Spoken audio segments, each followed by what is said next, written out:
ವೇದಿಕೆಯ ಮೇಲೆ ಮತ್ತು ಮುಂಭಾಗದಲ್ಲಿರುವಂತಹ ದೊರೆಸ್ವಾಮಿಯವರ ಅನೇಕ ಸಂಗಾತಿಗಳೇ, ಅಭಿಮಾನಿಗಳೇ ಮತ್ತು ಬೆಂಬಲಿಗರೇ, ಇವತ್ತೊಂದು ವಿಶಿಷ್ಟವಾದ ಸನ್ನಿವೇಶದಲ್ಲಿ ನಾವಿಲ್ಲಿ ಸೇರಿದ್ದೀವಿ ಅಂತ ನನಗನ್ಸುತ್ತೆ.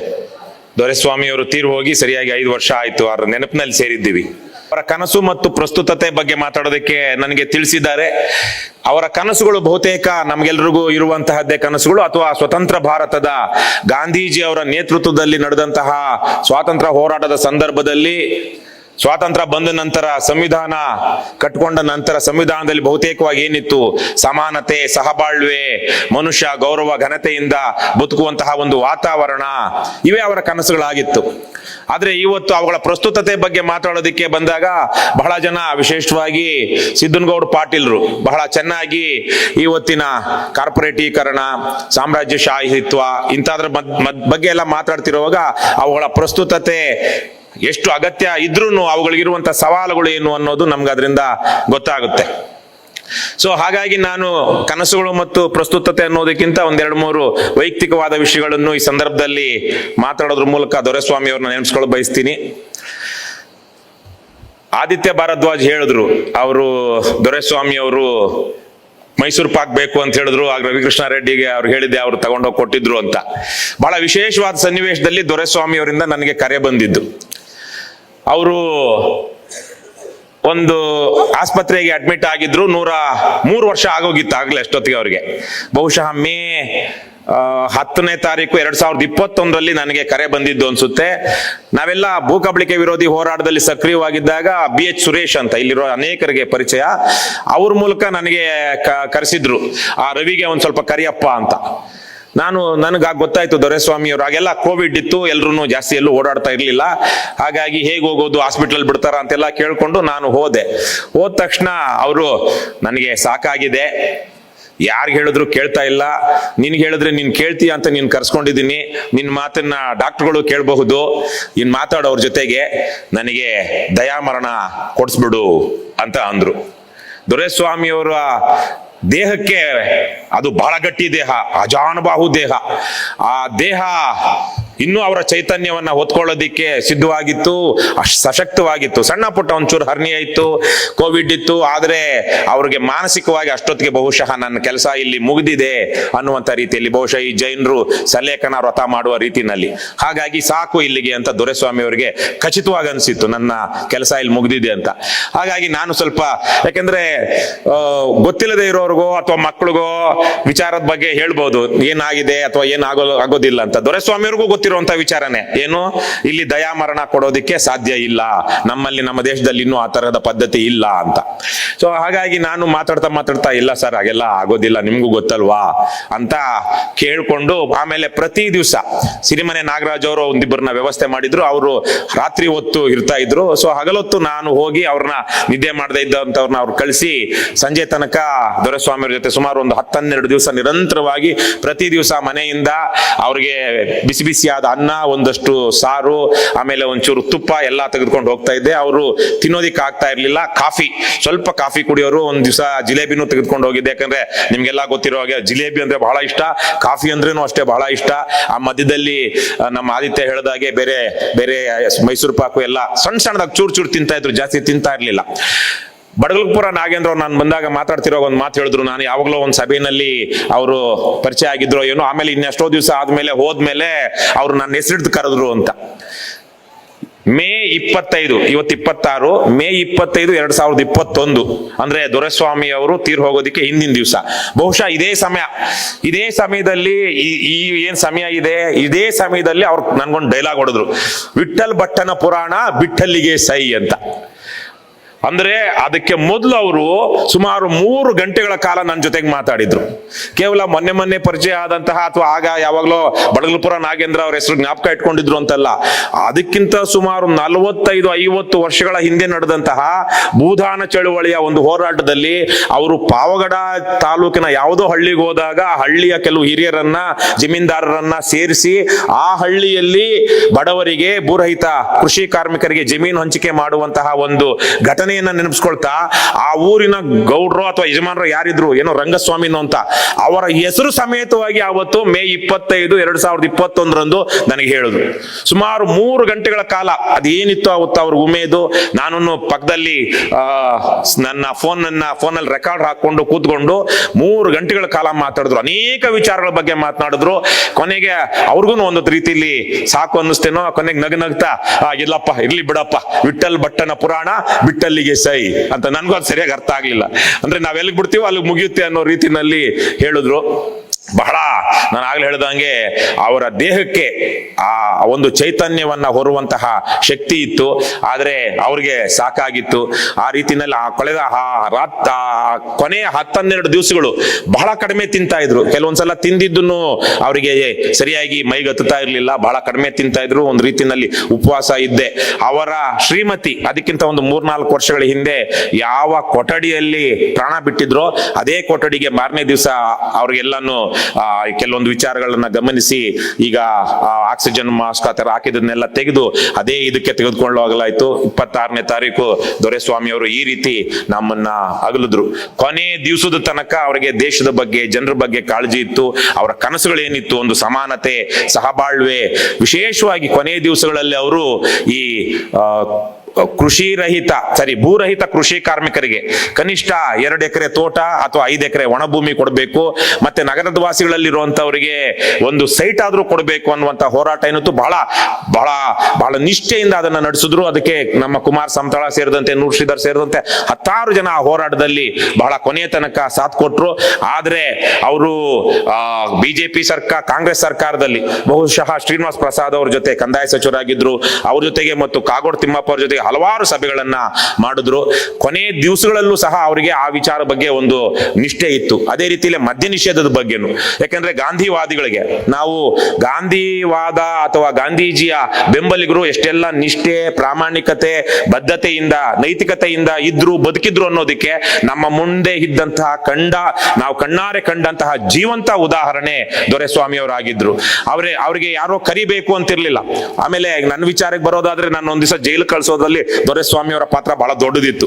ಪರಪ್ನಗರ ಜೈಲಲ್ಲಿ ನಾನು ರಾಗಿ ಮುದ್ದೆ ತಿಂದ್ಕೊಂಡು ಬರೋದಕ್ಕೆ ಮಂಡೂರು ಹೋರಾಟದಲ್ಲಿ. ಸೊ ನಾನು ಅಚಾನಕ್ಕಾಗಿ ಮಂಡೂರು ಹೋರಾಟದಲ್ಲಿ ದೊರೆಸ್ವಾಮಿ ಅವರ ಮಂಡೂರಿಗೆ ಹೋಗೋದಕ್ಕೆ ಹಿಂದಿನ ದಿವಸ ಅಲ್ಲಿ ಹೋಗಿ ನಾನು ಒಂದು ರೀತಿಯಲ್ಲಿ ಅಲ್ಲೊಂದಷ್ಟು ಪಾತ್ರವನ್ನು ನಿಭಾಯಿಸಿದ್ದೆ. ಅದಾದ ನಂತರ ದೊರೆಸ್ವಾಮಿ ಅವ್ರ ಮಂಡೂರ್ಗೆ ಹೋದ ದಿವಸ ಮಂಡೂರಿನ ಒಂದಷ್ಟು ಜನರನ್ನ ಆನೇಕಲ್ ಜೈಲ್ಗೆ ಕರ್ಕೊಂಡು ಬಂದಿದ್ರು, ಪೊಲೀಸ್ ಸ್ಟೇಷನ್ಗೆ. ಅಲ್ಲಿ ಡಿಟೈನ್ ಮಾಡಿ ಮಾರನೇ ದಿವಸ ದೊರೆಸ್ವಾಮಿ ಅವರ ಜೊತೆಗೆ ನಾನು ಮಂಡೂರ್ಗೆ ಹೋದಾಗ, ನಾನು ಹಿಂದಿನ ದಿವಸ ಪೊಲೀಸರಿಗೆ ತರಾಟೆಗೆ ತೆಗೆದುಕೊಂಡಿದ್ದನ್ನ ಗಮನಿಸಿ ಅಲ್ಲೆಲ್ಲ 144 ಸೆಕ್ಷನ್ ಹಾಕ್ಬಿಟ್ಟಿದ್ರು, ನಾವು ಬರ್ತೀವಿ ಅಂತ. ಹಾಗಾಗಿ ಇನ್ಯಾರೋ ಒಬ್ರು ಬರ್ಬೇಕಾಗಿತ್ತು, ನಾನು ಅವ್ರ ಜೊತೆಗೆ ಬರ್ತೀನಿ, ನೀವು ಹೋಗಿ ಸರ್ ಅಂತ ದೊರೆಸ್ವಾಮಿ ಅವ್ರಿಗೆ ಹೇಳಿದ್ಮೇಲೆ ನಾನು ಒಬ್ನೇ ಅಲ್ಲಿ ಒಂದ್ 2 ನಿಮಿಷ ನಿಂತ್ಕೊಂಡ ತಕ್ಷಣ ಪೊಲೀಸರು ನನ್ನನ್ನ ಹೇಳ್ಕೊಂಡು ಹೋಗಿ ಎಲ್ಲೆಲ್ಲೋ ಸುತ್ತಾಡಿಸಿ ಕೊನೆಗೆ ಪರಪ್ನಗರ ಜೈಲಲ್ಲಿ ಬಿಟ್ರು. ಒಂದ್ ದಿವಸ ಜೈಲಲ್ಲಿ ಇದ್ದು ಬಂದೆ. ಸೊ ನನ್ನನ್ನ ಮಂಡೂರಿಗೆ ಕರ್ಕೊಂಡು ಹೋಗಿ ಜೈಲಿಗೆ ಬಿಟ್ಟು ಬಂದವರು ದೊರೆಸ್ವಾಮಿ ಅವರು. ಆದ್ರೆ ನನಗೆ ಹಲವಾರು ತಮಾಷೆಗೆ ಹೇಳ್ತಾ ಇದ್ದೀನಿ, ಆ ರೀತಿನಲ್ಲಿ ಅವ್ರು ಯಾರೋ ಹೋರಾಟಕ್ಕೆ ಕರೀಲಿ ಅಂತಲ್ಲ. ಅವ್ರು ಹೇಳಿದಾಗೆ ಇದು ನಾನು ಬಾಧ್ಯ, ಬೆಂಗಳೂರಿನ ಕಸವನ್ನ ತೆಗೆದುಕೊಂಡು ಹೋಗಿ ಮಂಡೂರಲ್ಲಿ ತಿಪ್ಪೆ ಮಾಡ್ತಾ ಇರೋದಕ್ಕೆ ಅದ್ರಲ್ಲಿ ನನ್ನದು ಒಂದು ಪಾತ್ರ ಇದೆ ಅನ್ನುವಂತಹ ರೀತಿಯಲ್ಲಿ ಸಮಾಜದ ವಿಚಾರವನ್ನ ತಮ್ಮದೇ ಒಂದು ಸಮಸ್ಯೆ ಅನ್ನೋ, ವೈಯಕ್ತಿಕ ಸಮಸ್ಯೆ ಅಲ್ಲ, ಸಾಮಾಜಿಕ ಸಮಸ್ಯೆ ತರ ಪರಿಗಣಿಸ್ಕೊಂಡು ಹೋರಾಟ ಮಾಡ್ತಾ ಇದ್ರು. ಯಾರ ಜೊತೆಗೆ ಬೇಕಾದ್ರೂ ಅವರು ಸಾಥ್ ಕೊಡ್ತಾ ಇದ್ರು. ನಿಜವಾದ ಗಾಂಧಿವಾದಿಗಳು ಹೇಗಿರ್ತಾರೆ ಅಂದ್ರೆ, ಯಾರನ್ನೂ ದ್ವೇಷಿಸೋದಿಲ್ಲ, ವಿನಾಕಾರಣ ಯಾರನ್ನೂ ದ್ವೇಷಿಸೋದಿಲ್ಲ ಅನ್ನೋದಕ್ಕೆ ನಮ್ಮ ಮುಂದೆ ಇದ್ದಂತಹ ಉದಾಹರಣೆ ಅವರು ಯಾವುದೇ ಪಕ್ಷವಾಗಿರ್ಲಿ, ಯಾವುದೇ ಪಂಥವಾಗಿರ್ಲಿ, ಅವ್ರ ಮಾತುಗಳನ್ನ ಕೇಳ್ತಾ ಇದ್ರು.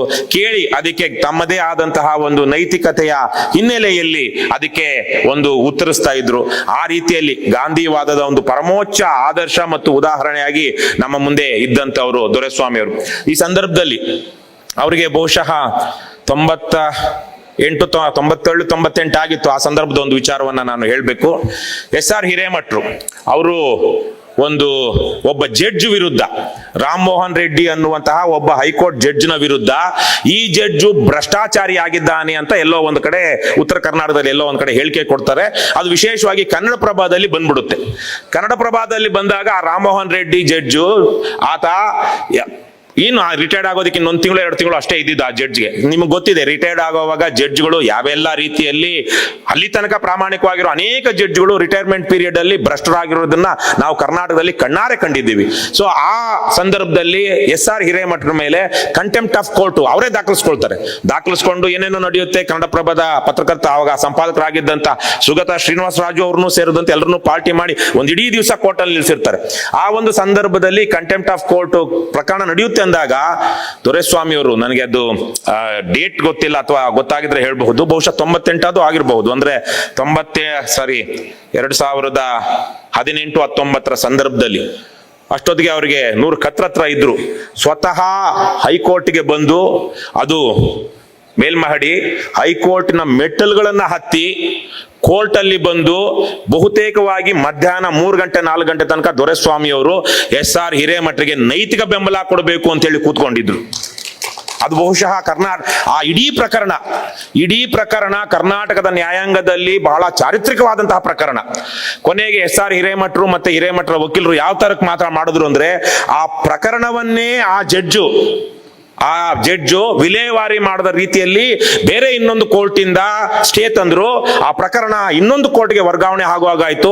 ಕೊನೆಗೆ ಆ ಕಂಟೆಂಪ್ಟ್ ಆಫ್ ಕೋರ್ಟ್ ಸಹ ಅವರು, ಆ ಜಡ್ಜು ಅದನ್ನೇನು ಮಾಡಲಾರದ ರೀತಿಯಲ್ಲಿ ಮಾಡಿದ್ರು.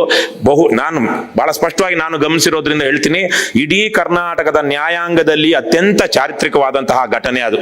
ಎಲ್ಲರೂ ಕಂಟೆಂಪ್ಟ್ ಆಫ್ ಕೋರ್ಟ್ ಅನ್ನೋದಕ್ಕೆ ಪುಕ್ಕಲ ತರ ಓಡುವಂತಹ ಸಂದರ್ಭದಲ್ಲಿ, ಜಡ್ಜ್ಗಳ ವಿರುದ್ಧ ಮಾತಾಡೋದಕ್ಕೆ ಭಯ ಪಡುವಂತಹ ಸಂದರ್ಭದಲ್ಲಿ, ಈಗ ಯಾವ ದೇಶದ ಪರಮೋಚ್ಚ ನ್ಯಾಯಾಲಯದ CJIನೇ ನಾನು ಆ ತರ ಕೇಳಿಲ್ಲ, ಬೇರೆ ತರ ಕೇಳಿದೆ ಅನ್ನುವಂತಹ ರೀತಿಯಲ್ಲಿ ಮಾತುಗಳನ್ನ ಹೇಳ್ತಾ ಇರುವಂತಹ ಸಂದರ್ಭದಲ್ಲಿ, ಯಾವುದೋ ಒಂದು ಕಾಮೆಂಟ್ ಮೇಲೆ ಇವತ್ತು ದೇಶದಲ್ಲಿ ಕಾಕ್ರೋಚ್ ಜನತಾ ಪಾರ್ಟಿ ಅನ್ನುವಂತ ಒಂದು ಮೂವ್ಮೆಂಟ್ ಉಟ್ಕೊಂಡಿರುವಂತಹ ಸಂದರ್ಭದಲ್ಲಿ ದೊರೆಸ್ವಾಮಿ ಅಂತವರು ಸಹ ಇಂತಹ ಒಂದು ಕಂಟೆಂಪ್ಟ್ ಆಫ್ ಕೋರ್ಟ್ಗೆ ಅವರೇ ಹೇಳಿದ್ರು, ಬಹಳ ಚೆನ್ನಾಗಿ ಹೇಳಿದ್ರು, ನಾನು ದೇಶದ ಪ್ರಜೆಯಾಗಿ ಪ್ರಧಾನಮಂತ್ರಿಗೆ ಪತ್ರ ಬರೆಯೋದನ್ನ ಕೇಳೋದಕ್ಕೆ ನೀವ್ಯಾರು ಅಂತ ದೊರೆಸ್ವಾಮಿ ಅವರು ಸ್ವತಃ ತಮ್ಮ ವಾದವನ್ನ ಜಡ್ಜ್ಗೆ ಕೇಳಿದ್ರು. ಮಹಾತ್ಮ ಗಾಂಧೀಜಿನು ಸ್ವತಃ ತಮ್ಮ ಪ್ರಕರಣವನ್ನ ವಾದ ಮಾಡುವಾಗ ಇದೇ ತರಕ್ಕೆ ಕೇಳಿದ್ರು. ಆ ರೀತಿಯಲ್ಲಿ ನಮ್ಮ ಕಣ್ಣು ಮುಂದೆ ಇಂತಹ ಒಂದು ಸಂದರ್ಭದಲ್ಲಿ SR ಹಿರೇಮಠರಂತಹ ಹೋರಾಟಗಾರರಿಗೆ ನೈತಿಕ ಬೆಂಬಲ ಕೊಡೋದಕ್ಕೆ ಆ ವಯಸ್ಸಿನಲ್ಲಿ ಬಹುಶಃ ಇದು ನಿಜಕ್ಕೂ ನಾವು ಅನೇಕ ಸಂದರ್ಭಗಳಲ್ಲಿ ನೆನೆಸ್ಕೊಳ್ಬೇಕಾದಂತಹ ಘಟನೆ. ಈ ರೀತಿಯಲ್ಲಿ ಅವರು ಯಾರೇ ಇರಲಿ ಅವರಿಗೆ ಬೆಂಬಲವಾಗಿ ನಿಲ್ಲಬೇಕು, ನೈತಿಕವಾಗಿ ಅವರು ಸರಿ ಅವ್ರ ಜೊತೆಗೆ ನಾನು ನಿಲ್ಲಬೇಕು ಅನ್ನುವಂತಹ ಅದನ್ನ ಕೊನೆಯ ದಿನಗಳ ತನಕ ಮಾಡ್ಕೊಂಡು ಬಂದಿದ್ರು. ಆ ಕೊನೆಯ ದಿನಗಳಲ್ಲಂತೂ ವಿಶೇಷವಾಗಿ ನಾನು ಈ ಸಂದರ್ಭದಲ್ಲಿ ಸಿರಿಮನೆ ನಾಗರಾಜು ಮತ್ತು ಅವರ ತಂಡವನ್ನ ನೆನೆಸ್ಕೊಳ್ಬೇಕು. 1-2 ವರ್ಷ 3 ವರ್ಷ ದೊರೆಸ್ವಾಮಿ ಅವರ ಕೊನೆಯ ದಿನಗಳಲ್ಲಿ ಅವರ 10 ಸಂಗಾತಿಗಳು ದೊರೆಸ್ವಾಮಿ ಅವರಿಗೆ ಒತ್ತಾಸೆಯಾಗಿ ನಿಂತ್ಕೊಂಡಿದ್ರು. ಹುಚ್ಚು ನಾಯಿಗಳು ಬೇರೆ ಬೇರೆ ರೀತಿಯಲ್ಲಿ ಬೊಗಳ್ತಾ ಇದ್ದಂತಹ ಸಂದರ್ಭದಲ್ಲೂ ಸಹ ದೊರೆಸ್ವಾಮಿ ಅವರು ಅದ್ಯಾವುದಕ್ಕೂ ತಲೆ ಕೆಡಿಸ್ಕೊಳ್ತಾ ಇರಲಿಲ್ಲ. ತಲೆ ಕೆಡಿಸ್ಕೊಳ್ಳದೇನೆ ಅವರು ಬಹಳ ಸ್ಪಷ್ಟವಾಗಿ ತಮ್ಮ ಅಭಿಪ್ರಾಯವನ್ನ ದಾಖಲಿಸ್ತಾ ಇದ್ರು. ಕೊನೆಯದಾಗಿ ಬಡಗಲ್ಪುರ ನಾಗೇಂದ್ರ ಅವರು ಹೇಳಿದಾಗೆ, ಇವತ್ತಿನ ಸಂದರ್ಭದಲ್ಲಿ ನಾನು ಹಲವಾರು ಸಂದರ್ಭದಲ್ಲಿ ಅದನ್ನ ಚುಚ್ಚೋದಿಕ್ಕೋ ಅಥವಾ ಎಚ್ಚರಿಸೋದಿಕ್ಕೋ ಅಥವಾ ದಾರಿ ತಪ್ಪಿದ್ದಾರೆ ಅನ್ನೋದಕ್ಕೂ ಹಲವಾರು ಹೋರಾಟಗಾರರ ಬಗ್ಗೆ ಹಲವಾರು ಸಂದರ್ಭಗಳಲ್ಲಿ ನೇರವಾಗಿನೇ ಮಾತಾಡಿದ್ದೀನಿ, ದಾಖಲಿಸಿದ್ದೀನಿ. ಕೆಲವೊಂದು ಸಂದರ್ಭದಲ್ಲಿ ಕಾಂಬೂಜಿ ಅನ್ನುವಂತಹ ಚಂಪಾ ಅವರು ಏನ್ ಹೇಳ್ತಾ ಇದ್ರು ಆ ಮಾತನ್ನ ಹಲವಾರು ಸಂದರ್ಭದಲ್ಲಿ ಉಲ್ಲೇಖಿಸಿದ್ದೀನಿ. ಈಗ ವಿಶೇಷವಾಗಿ 2ನೇ ಸಿದ್ದರಾಮಯ್ಯ ಅವಧಿ ಏನಿದೆ, ಈ ಅವಧಿಯಲ್ಲಿ ರಾಜ್ಯದ ಅನೇಕ ಹೋರಾಟಗಾರರು ರಾಜಿ ಆಗಿರುವಂತಹ ಸಂದರ್ಭದಲ್ಲಿ ಭ್ರಷ್ಟಾಚಾರದ ವಿಚಾರಕ್ಕೆ ಬಂದಾಗ ಭ್ರಷ್ಟಾಚಾರ ವಿಷಯವೇ ಅಲ್ಲ, ಕೋಮುವಾದ ಒಂದೇ ವಿಷಯ.